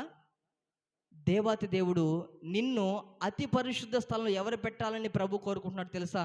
నీ దేవాతి దేవుడైనటువంటి యేసు క్రీస్తు ప్రభుని పెట్టాలని ప్రభు కోరుకుంటున్నాడు ఆయన. హల్లెలూయా, హల్లెలూయా. నీ జీవితంలో ఎవరికి ఏ స్థానం ఇస్తావన్నావు అనేది చాలా ప్రాముఖ్యం. సంసోను జీవితంలో ఆవరణములు ఎవరు పెట్టాలో వాళ్ళు పెట్టలేదు, పరిశుద్ధ స్థలంలో ఎవరిని పెట్టాలో వాళ్ళని పెట్టలేదు, అతి పరిశుద్ధ స్థలంలో ఎవరిని పెట్టాలో వారిని పెట్టలేదు. ఆల్ టు రివర్స్గా చేశాడు. చేయకున్నటువంటి తప్పిదాలు చేయడానికి ఇష్టపడ్డాడు. ఆవరణంలో ఉండవలసినటువంటి వారు లేరు, పరిశుద్ధ స్థలంలో ఉండవలసిన వారు లేరు, అతి పరిశుద్ధ స్థలంలో ఉండవలసిన వారు అసలే లేరు. అందువల్ల లోకపు వైరం అతనికి అంటింది, లోకపు విధానం అతని హృదయంలోకి వచ్చేసింది. ఎప్పుడైతే దేవునికి అనుకూలమైన పద్ధతిలో నడిపించబడాలి అన్నటువంటి ధోరణి మర్చిపోయాడో ఆటోమేటిక్లీ తన జీవితంలో లోక సంబంధమైనటువంటి క్రియ, వేష గమనములోనికి అనగా లోక సంబంధమైనటువంటి క్రియలలోనికి తన ఆత్మీయ స్థాయి దినం అలాగుననే బలహీనపడుతూ వెళ్ళిపోయాడు. నేటి సంఘంతో ప్రభు మాట్లాడుతున్నాడు. ఆవరణంలో ఎవరున్నారు? పరిశుద్ధ స్థలంలో ఎవరిని పెట్టుకున్నావు? అతి పరిశుద్ధ స్థలంలో ఎవరిని పెట్టుకుంటున్నావు? నీ జీవితంలో ఆవరణము ఉండవలసిన వారికి ఆవరణపు స్థానమే ఇవ్వు, పరిశుద్ధ స్థలంలో ఇవ్వవలసిన వారికి పరిశుద్ధ స్థలాన్నే ఇవ్వు. అతి పరిశుద్ధ స్థలంలో దేవాతి దేవుడు, మహోన్నత దేవుడు, పరిశుద్ధ దేవుడైనటువంటి నీ దేవుడు నీ హృదయంలో అతి పరిశుద్ధ స్థలంలో నివసించాలని, ఆ పరిశుద్ధ గుండె కోవెలలో నివసించాలని ప్రభు కోరుకుంటాడు. ఆయనకి నీవు ఈ సమయంలో ఒకవేళ ఇవ్వలేకపోతే దేవత దేవుడు మరొకసారి ఈ దినాన్ని నీతో మాట్లాడుతున్నాడు. ఈ సమయమైనా నాకు ఈ అతి పరిశుద్ధ స్థలంలో స్థానం ఇవ్వగలవా? సంసోని జీవితంలో దేవునికి అతి పరిశుద్ధ స్థలంలో స్థానం ఇవ్వాల్సింది పోయి లోక సంబంధమైనటువంటి క్రియల్లోనికి నడిపించబడ్డాడు. అయితే ఆ వేష చేసినటువంటి కార్యాలు కనుక మనం చూస్తే, ఆమె ఇక్కడ 17వ అధ్యాయము 19వ వచనాన్ని ఒకసారి చదువుకుందాం. క్షమించాలి, 16వ అధ్యాయము 19వ వచనం. నేను ముగింపులోనికి వచ్చా, నాకు ఇచ్చినటువంటి సమయం అయిపోవచ్చింది కాబట్టి నేను క్లోజింగ్లోనికి వచ్చా.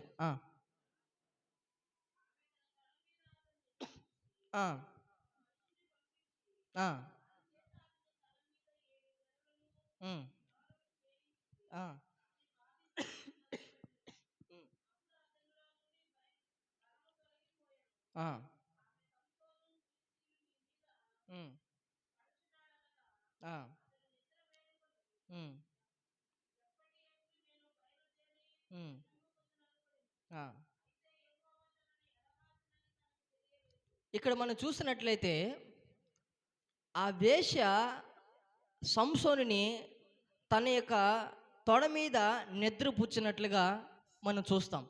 ఇక్కడ మనము మన యొక్క తల శిరస్సు అయినటువంటి క్రీస్తుని మనం ఎక్కడ పెట్టాలి అని మనం ఆలోచన చేస్తూ ఉన్నప్పుడు, దేవాతి దేవునికి మొట్టమొదటి స్థానం, ప్రథమ స్థానాన్ని దేవునికి ఇవ్వవలసినటువంటి ఆ ప్రప్రథమ స్థానాన్ని మర్చిపోయేటువంటి పరిస్థితిలోనికి ఇక్కడ సంసోను మారిపోయాడు. ఎలాగో తెలుసా?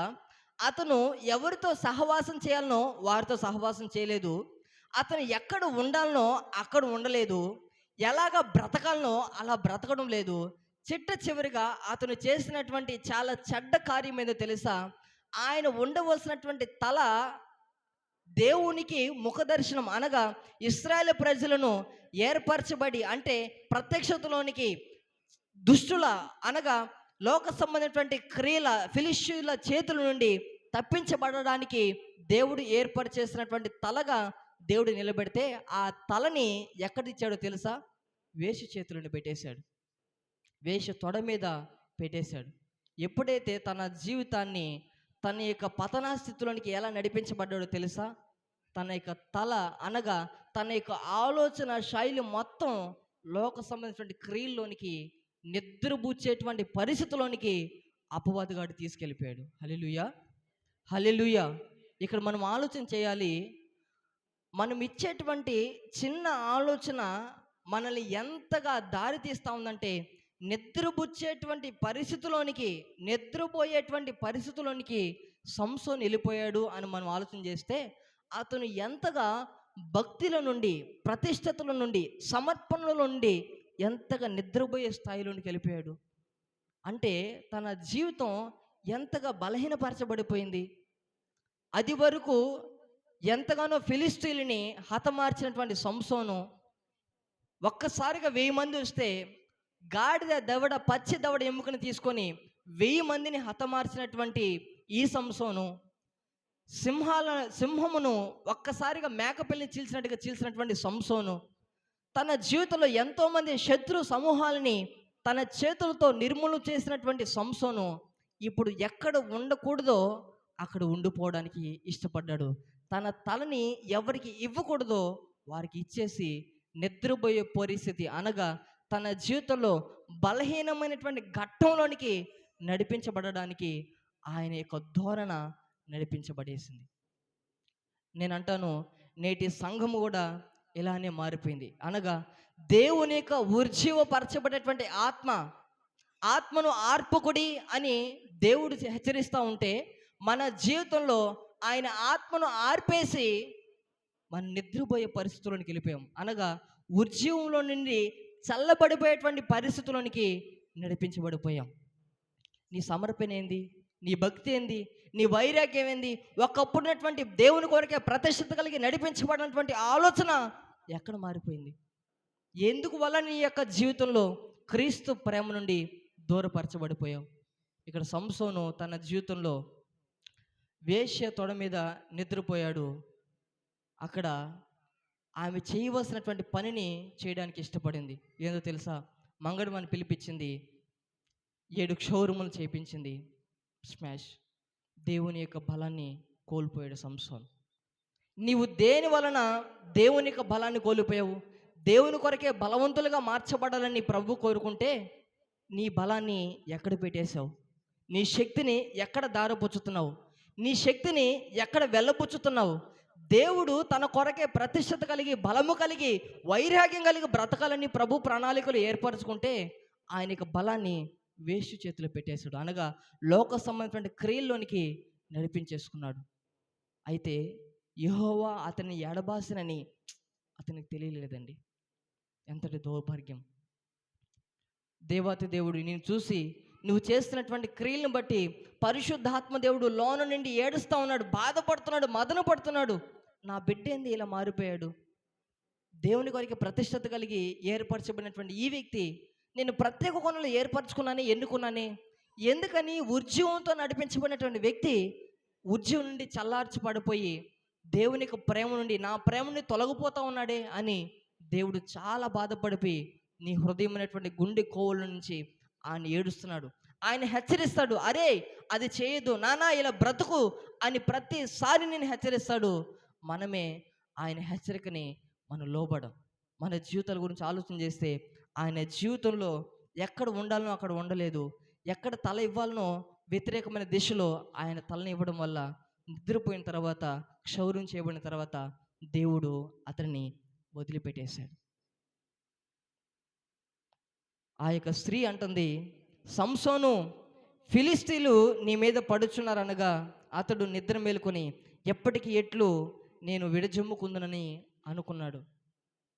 అతని జీవితంలో శత్రువులు ఎలాగొచ్చినా సరే ఎదిరించే శక్తిని దేవుని యొక్క సన్నిధి ద్వారా పొందుకున్నటువంటి వ్యక్తి. అయితే ఎప్పటికీ ఎట్లు అనగా అతని జీవితంలో ఇది వరకు జీవించినటువంటి జీవిత పయనంలో అలాగనే దేవుని శక్తి ద్వారా అపవాది దుర్గాలైనటువంటి శత్రు సమూహాలు ఫిలిస్తీయుల చేతులను హతమార్చాలి, నిర్మూలించాలి అని అనుకున్నాడు. దేవాతి దేవుడు అతన్ని ఎడబాసనని అతనికే తెలియలేకుండా పోయింది. ఒకవేళ మనం ఆలోచన చేస్తా ఉన్నప్పుడు దేవత దేవుడు నీలో నుండి వెళ్ళిపోవడానికి ఆయన ఇష్టపడుతున్నాడా? ఆయన ఎంత మాత్రం ఇష్టపడడు. నీవు చేసేటువంటి క్రియలను బట్టి, నీవు నడుచుకునేటువంటి విధానాన్ని బట్టి ఆయన నిన్ను చూసి బాధపడతాడు.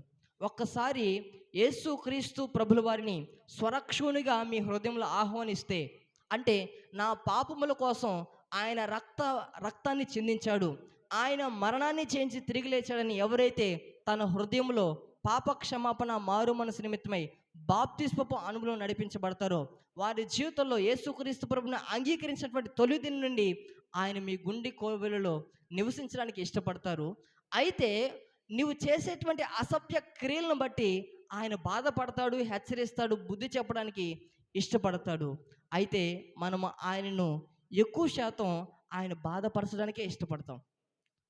ఇక్కడ సంసోను ఆయన బాధపరిచాడు, ఆయన గాయపరిచాడు దేవాతి దేవుడు అక్కడి నుంచి వెళ్ళిపోవడానికి ఇష్టపడ్డాడు. ఎంతటి దౌర్భాగ్యపు పరిస్థితి అంటే, దేవునికి అనుకూలమైనటువంటి పద్ధతిలో ఇశ్రాయేలు ప్రజలను రక్షించే నిమిత్తమై ప్రత్యేకంగా ఏర్పరచబడినటువంటి సంసోను ఇప్పుడు దేవుని చేతుల నుండి విడిపించబడి, ఒకవేళ దేవుని యొక్క ఆలోచనల నుండే తొలగిపోయినటువంటి వ్యక్తిగా మారిపోయాడు. ఎందుకో తెలుసా? ఆయన చేయవలసినటువంటి సహవాసం వ్యతిరేకమైనది, ఆయన ఉండవలసినటువంటి స్థానం వ్యతిరేకమైనది, దేవునికి వ్యతిరేకమైన దిశలో నడిపించబడ్డాడు. కాబట్టి దేవుడు అతన్ని ఎడబాసాడు. అతని జీవితంలో ఎట్టకేలకి విడిచెమ్ముకుందని అనుకున్నాడు, ప్రయోజనం లేకుండా పోయింది. మనం చూసినట్లయితే 28వ వచనాన్ని ఒకసారి చదువుదాం. 28వ వచనం. అప్పుడు సంసోను, యెహోవా ప్రభువా, దయచేసి నన్ను జ్ఞాపకము చేసుకునుము. దేవా, దయచేసి ఈసారి మాత్రమే నన్ను బలపరచుము. నా 2 కళ్ళు నిమిత్తము ఫిలిష్తీయులను ఒక్కమారే దండించి పగ తీర్చుకొని నిమ్మని యెహోవాకు మొరపెట్టి, ఇక్కడ దేవునికి ప్రార్థన చేస్తా ఉన్నాడు, అర్థిస్తా ఉన్నాడు. నేను ముగింపులోకి వచ్చా అని చెప్పాను కదా, నేను ముగింపులోకి వచ్చా.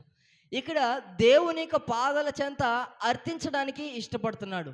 అది వరకు యుద్ధ శౌర్యుడు, బలాఢ్యుడైనటువంటి ఈ సంసోను జీవితంలో చేయగున్నటువంటి తప్పిదాలు చేయడం వల్ల, వెళ్ళగున్నటువంటి స్థానానికి వెళ్ళడం వల్ల అతని జీవితంలో దేవాది దేవుడు ఎడబాసి విడిచిపెట్టిన తర్వాత అతని జీవితంలో శత్రువు యొక్క చేతిలోనికి అప్పగించబడినటువంటి తర్వాత ఫిలిస్తీన్లు అతను పట్టుకొని మొట్టమొదటిగా అతని చేతులకి కాళ్ళకి బొండం వేసి ఒకవేళ బంధించి అతనిని మొట్టమొదటిగా కళ్ళు పీకేశారు. అనగా అంధకార సంబంధించినటువంటి అంధత్వంలోనికి వెళ్ళిపోయాడు సంసోను. ఆ పరిస్థితిలో అతనికి ఏం కనిపించడం లేదు, మొత్తం చీకటే.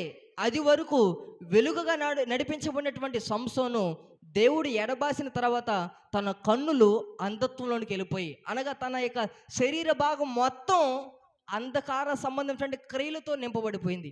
ఎందుకో తెలుసా? ఆయన చేయకున్నటువంటి పనిని చేయడం వల్ల, అతని జీవితంలో వెళ్ళగున్నటువంటి స్థలానికి వెళ్ళడం వల్ల దేవుడు ఎడబాశాడు. అతని యొక్క శరీరం మొత్తం చీకటమయమైపోయింది. దేవుడు ఏర్పరచుకున్నటువంటి ఏర్పాటును మర్చిపోయాడు. అందువల్ల తన జీవితంలో చీకటి వచ్చేసింది, లోక సంబంధించిన క్రియలు ఆయనలోకి వచ్చేసాయి. అలాంటి సందర్భంలో ఆయన చెరసాలలో వేయబడ్డాడు. వేయబడిన తర్వాత ఇంకా లాస్ట్ చిట్ట చివరిగా ఆయనను ఇంకా చంపేస్తారు. ఆయన్ని మరణానికి అప్పగించబోతా ఉన్నారు. అలాంటి సందర్భంలో ఒక చిన్న పిల్లవాడి దగ్గర నుంచి ఆ యొక్క సంసోన్ని తీసుకురావడానికి ఇష్టపడ్డారు ఫిలిస్తీయులు. వాళ్ళు దేవుని పేరట, వాళ్ళ దేవుని పేరట వాళ్ళు భయంకరమైనటువంటి నైవేద్యాలు చేస్తున్నారు, ఆర్భాటిస్తూ ఉన్నారు. ఈ యొక్క సంసోన్ని మన దేవతే ఇక్కడ మనకు అప్పగించిందని ఎంతగానో ఆర్భాటిస్తూ ఉన్నారు. అలాంటి పరిస్థితిలో ఆ యొక్క సంసోనుని ఆ యొక్క జైల్లో నుండి చిన్న బాలుని దగ్గర తీసుకురాబడ్డారు. ఆ బాలుడితో ఈ యొక్క సంసోన్ అంటున్నాడు, ఇక్కడ మూల స్తంభాల దగ్గర నన్ను తీసుకెళ్ళవా అని బాలుడిని రిక్వెస్ట్ చేశాడు. చేసిన తర్వాత ఆ చిన్న పిల్లవాడు ఆ యొక్క స్తంభాల దగ్గర తీసుకెళ్ళిన తర్వాత అతను చేస్తున్నటువంటి ప్రార్థన మొర ఎలా ఉందో తెలుసా? అప్పుడు సంసోను, యెహోవా ప్రభువా దయచేసి నన్ను జ్ఞాపకము చేసుకొనుము, దేవా దయచేసి ఈసారి మాత్రమే నన్ను బలపరచుము అని దేవుని యొక్క సన్నిధిలో తన యొక్క జీవితంలో ఎప్పుడు ప్రార్థించినటువంటి ప్రార్థన, గొప్ప ప్రార్థన చిట్ట చివరిగా చేయడానికి ఇష్టపడ్డాడు సంసోను. ఎందుకో తెలుసా? తన జీవితంలో అంధత్వంతో నింపబడిపోయాను, నాకు అర్థమవుతోంది, నా జీవితం ఫైనల్ స్టేజ్, ఇంకా నేను మరణానికి అప్పగించబడతా ఉన్నా. ఈ సమయంలో అపవాది దుర్గాలనేటువంటి ఫిలిస్తీన్ల చేతులను చావడం అది చాలా దుర్లభం. అయితే దేవాది దేవుడు నన్ను ఎలా ఏర్పరచుకున్నాడు, ఎలా పిలుచుకున్నాడు, ఎలా ప్రతిష్టతలు నడిపించాడు.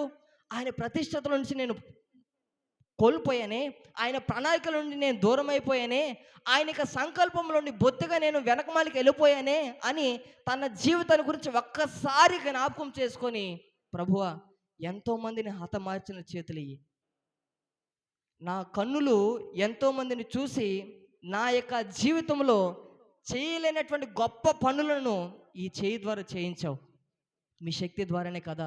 అయితే యెహోవా ప్రభువా దయచేసి ఈ ఒక్క మారు నన్ను జ్ఞాపకం చేసుకోవా, నేను చేసినటువంటి అతిక్రమాలు, నేను చేసినటువంటి దోషాలని క్షమించు, మీకు వ్యతిరేకమైన దిశలో నేను నడిపించబడ్డాను, అయితే ఈ అతిక్రమాన్ని ఒక్కసారి క్షమించి నన్ను ఒక్కసారి జ్ఞాపకం చేసుకోవా, ప్లీజ్ ప్రభువా ప్లీజ్ అని రిక్వెస్ట్ కలిగి తన గుండెలు బాదుకొని అంగలారుస్తూ ప్రభు యొక్క ముఖ దర్శనాన్ని చూడాలని, దేవుని యొక్క శక్తిని పొందుకోవాలని సంసోను ప్రార్థన చేస్తూ ఉన్నాడు.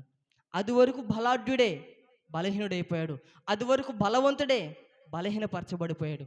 అయితే ఆ బలహీన స్థితిలో నా స్థితి ఇంతేలే అని అక్కడితో సమాప్తంలే అని అనుకోలేదు అక్కడ సంసోను. ఒకవేళ అక్కడే కనుక జీవితంలో చాప్టర్ క్లోజ్ అనుకుంటే మనం ఈ దినాన్ని ధ్యానించలేం.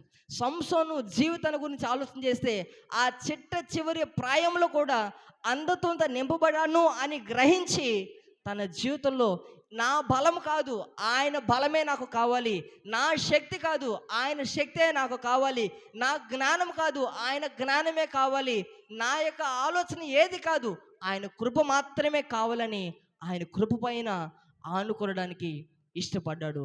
చాలా బాధతో ఏడుస్తూ ప్రభు సన్నిధిలో మొర్రపెట్టాడు. ఆ మొర్రను ఆలకించి దేవుడు చేసినటువంటి గొప్ప కార్యం 29 వచనం ఒకసారి చూద్దాం.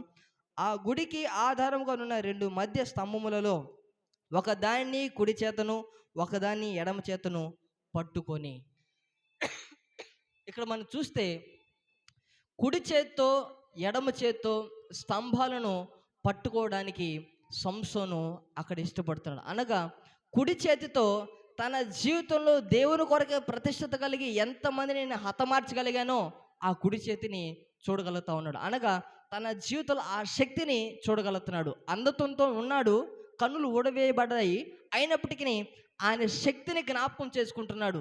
ఆ స్తంభాన్ని పట్టుకునే ముందు కుడి చేతిని ఒక్కసారి లేపాడు దేవుని శక్తిని పొందుకోవాలని, ఎడమ చేతిని ఒక్కసారి లేపుతున్నాడు. అనగా దేవుని యొక్క ప్రతిష్టత, దేవుని యొక్క సమర్పణ, దేవుని కొరకే బ్రతికినటువంటి ఆ యొక్క బ్రతుకు ఒకసారి జ్ఞాపకం చేసుకుంటూ దేవుడు నన్ను ఎలా ఎన్నుకున్నాడు అని ఒక్కసారి తన యొక్క జ్ఞాపకాలకు వచ్చిన తర్వాత ఆయనే నాకు ఆధార సంభూతుడు అని ఆయనను స్మరణ తెచ్చి ఆ కుడి చేతి ఎడమ చేయిని స్తంభాలు కానిచ్చి దేవుని శక్తిని పొందుకున్న తర్వాత చేస్తున్నటువంటి గొప్ప కార్యమేంది తెలుసా? 30 వచనం ఒకసారి చూద్దాం.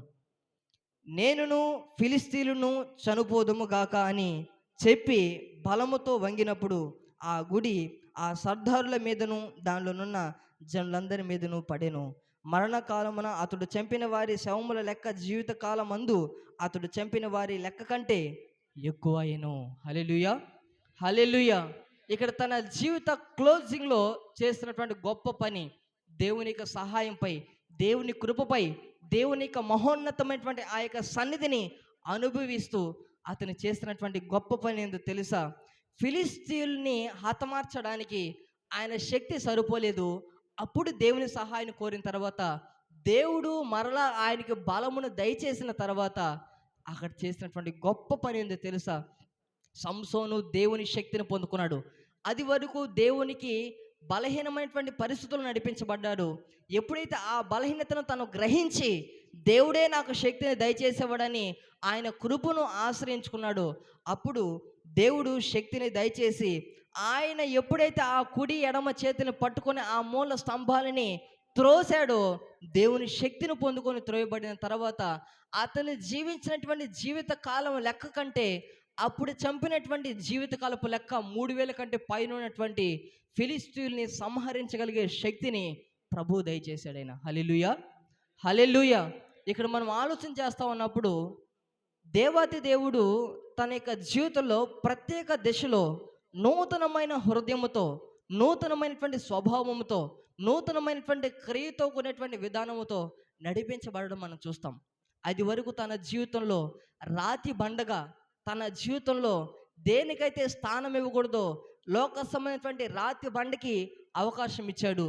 ఎప్పుడైతే తన హృదయాన్ని మార్చుకున్నాడో, కాఠిన్యమైపోయిన తన హృదయాన్ని మార్చుకొని ప్రభు పాదాల చెంత విన్నపించడానికి, ప్రార్థించడానికి ఇష్టపడ్డాడు, అప్పుడు దేవుడు శక్తిని దయచేసి ఫిలిస్తీయుల్ని హతమార్చడానికి శక్తిని సంసోనుకు దయచేశాడు. హల్లెలూయా, హల్లెలూయా.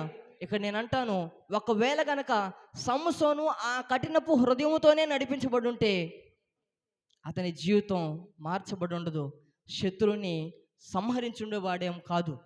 అతను ఎప్పుడైతే ఆ కఠినపు హృదయాన్ని మార్చుకున్నాడో, మలుచుకున్నాడో, ఇది నా వలనైనది కానే కాదు, ఆయన నాకు మాంసపు మెత్తటి హృదయాన్ని దయచేసి ఆయన నాకు శక్తిని దయచేస్తేనే శత్రు రాజ్యాలను కూర్చగలను అని ఎప్పుడైతే ఆయన శక్తిని పొందుకున్నాడో, ఆటోమేటిక్లీ దేవుని యొక్క మహోన్నత ప్రేమ ద్వారా, దేవుని శక్తి ద్వారా అపవాది యొక్క దుర్గాలని, 3000 కంటే పైగా ఉన్నటువంటి శత్రు సమూహాలని నిర్మూలించగలిగాడు. మన జీవితాల గురించి ఆలోచన చేద్దాం. మనల్ని దేవుడు ప్రత్యేక కోణంలో ఎన్నుకుంటే ఆయన యొక్క ప్రతిష్టతని, ఆయనకి ఏర్పాటుని మర్చిపోయి వెళ్ళిపోతా ఉన్నామేమో. అయితే దేవునికి సన్నిహితంగా సహవాసం కలిగి, ప్రతిష్టత కలిగి నడిపించబడవలసిన మన వ్యక్తిగత జీవితాలు లోక సంబంధమైనటువంటి క్రియలను బట్టి ఎవరితో అయితే సహవాసం చేయకూడదో వాళ్ళతో సహవాసం చేయడం వల్ల